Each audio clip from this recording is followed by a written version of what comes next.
আমি মোহাম্মদ মুসা। আমার আব্বু মারা গেছে আজ থেকে প্রায় 15-16 বছর আগে। আমার ফ্যামিলিতে যেহেতু আব্বা নাই, আমার পরিবারে আর্থিক সমস্যা ছিল। কোনো ভোকেশনাল স্কিল এবং আমার যে সফট স্কিল এই ধরনের কোনো নলেজ নেই। চিন্তা করলাম যে আমার কোনো একটা ট্রেনিং দরকার, এরকম ওই যে ভোকেশনাল বা সফট স্কিল জাতীয় এরকম একটা ট্রেনিং দরকার, যেটাকে কাজে লাগিয়ে আমি আমার নিজের কর্মসংস্থান নিজে সৃষ্টি করতে পারবো। তো ওই চিন্তা থেকে আমি যখন খোঁজ নিচ্ছিলাম, তো তখন আমার ইফসার এক বড় ভাই আমার পরিচিত ছিল। ওনার মাধ্যমে আমি জানতে পারলাম ওই যে ওয়াইসিসি নামক একটা ট্রেনিংয়ে কক্সবাজার এবং বান্দরবনের কিছু ইউথ যারা ড্রপ আউট এবং সুবিধা বঞ্চিত তাদেরকে একটা ট্রেনিংয়ের ব্যবস্থা আছে এখানে।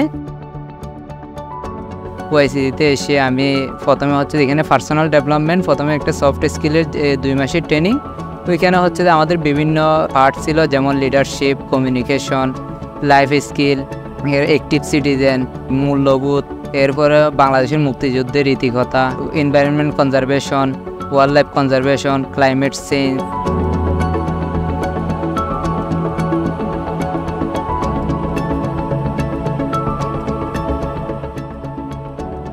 আমি এখন বর্তমানে কক্সবাজার আমাদের যে ওয়াইসিসির partner NGO academy of information technology আইটিতে আমি এখন কর্মরত আছি।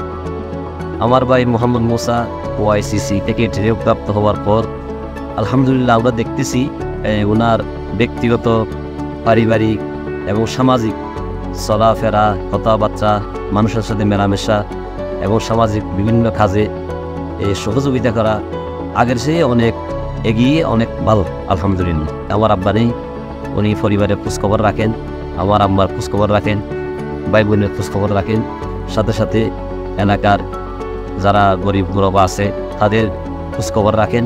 আমি আমার পক্ষ থেকে, আমার পরিবারের পক্ষ থেকে ওয়াইসিসি কর্তৃপক্ষকে আমি ধন্যবাদ জানাই এবং শুকরিয়া জানাই।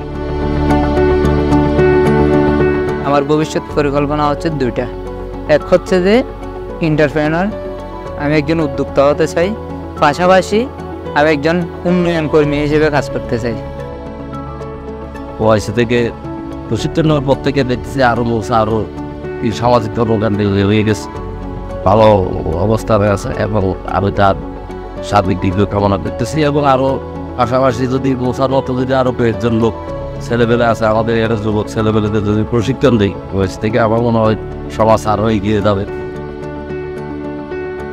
লিডারশিপ জায়গাটা আমাকে সৃষ্টি করে নিতে হবে, আমাকে ওটার জন্য ত্যাগ করতে হবে, আমাকে ওইটার জন্য সময় ব্যয় করতে হবে, ওইটার জন্য আমাকে শ্রম দিতে হবে। আমি মনে করি একজন ভালো লিডার হতে হলে তাকে অবশ্যই ওই যে লিডারের যে গুণাবলীগুলো দরকার সেই গুণাবলীগুলো তার মধ্যে থাকতে হবে, এবং এগুলা শুধু থাকলেও হবে না, প্র্যাকটিক্যালি তাকে এগুলো দেখাতে হবে।